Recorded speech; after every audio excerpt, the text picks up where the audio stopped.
Magandang simula naman para sa RMN Networks ngayong 2026 ang patuloy na pamamayagpag ng RMN stations sa Kalibo at sa Cebu. Sa official KBP Kantar Third Quarter 2025 Survey, number 1 pa rin ang DYKR RMN Kalibo matapos na makakuha ng 87% market share at idumina ang lahat ng AM stations sa Kalibo.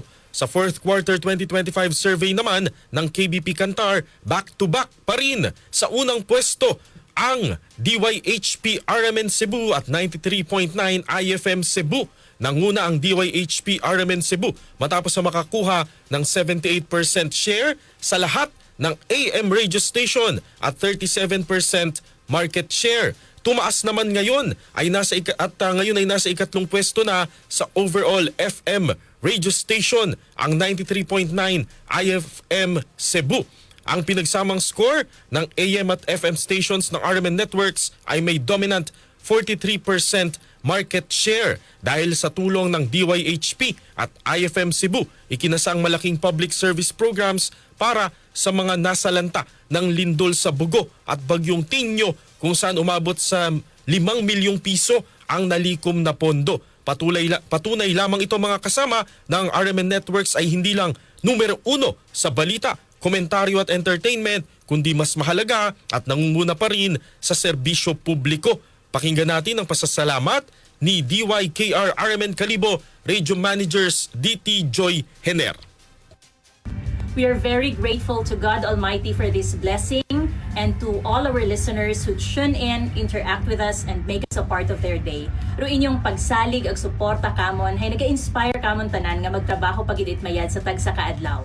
From all of your radyoman at RMN DYKR Kalibo, thank you very much mga kasama for making us number 1. I would like to express my heartfelt gratitude for the latest official survey results from KBP and Kantar Media, which once again recognized DYHP RMN Cebu as the overall number 1 radio station in Cebu. First and foremost, we thank God. We thank the Santo Niño for His blessings and guidance. To the top management of RMN, maraming salamat sa tuloy-tuloy na suporta. And most of all, to our loyal listeners and social media followers, daghang salamat sa inyong pagsalig o pagsuporta. We recently proved this when our province Cebu was hit by 2 catastrophic calamities, the earthquake and Typhoon Tino. We used our microphones to call on everyone for donations, and you responded to our call.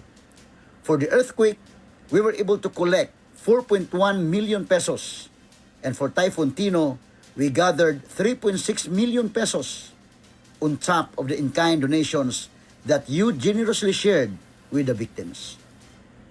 With the latest official survey results, rest assured that we will continue to use our microphones and our influence to always be an asset to the people. So sa makausap pa, daghang salamat kaninyong tanan, and to God be the glory. Carrying responsibilities with joy.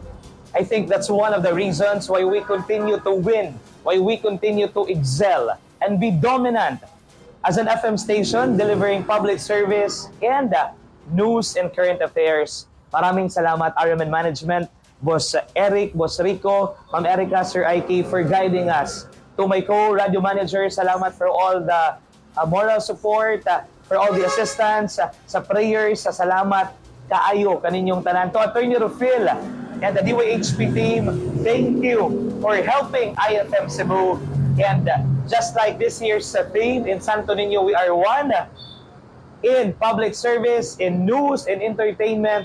As a radio network, IFM and DYHP, we are one as well. Sa inyong tanan, daghang salamat Cebu, daghang salamat Visayas and Mindanao, Kalibutan, daghang salamat. And to my team, IFM, again, the humble team of IFM Cebu is there to deliver what is expected of us and to deliver beyond what is expected na gagawin po namin. Maraming salamat po. Again, enjoy lang sa trabaho, masaya lang, meaningful lang yung ginagawa natin, productive lang, siguro patuloy pa yung makakamit natin. And not just sa radio, but sa lahat din ng tagapakinig ngayon, no, na hopefully this message gets across sa inyo na if we are happy with our work, then we will continue to achieve little wins. So again, salamat. Mabuhi ang RMN, mabuhi ang DYHP, mabuhi ang IFM Cebu. We are the official, overall, #1 radio network in Metro Cebu for the last quarter of last year. Pit Senyor! Yan po sina Radyo Managers DT Joy Hener ng RMN Kalibo, Attorney Rufil Banyok at Brent Plenyo, si Idol Boyki ng RMN at IFM Cebu. Mula po rito sa RMN News Center sa Atlanta Center, Metro Manila. Congratulations po sa DYKR RMN Kalibo, DYHP RMN Cebu at 93.9 IFM Cebu.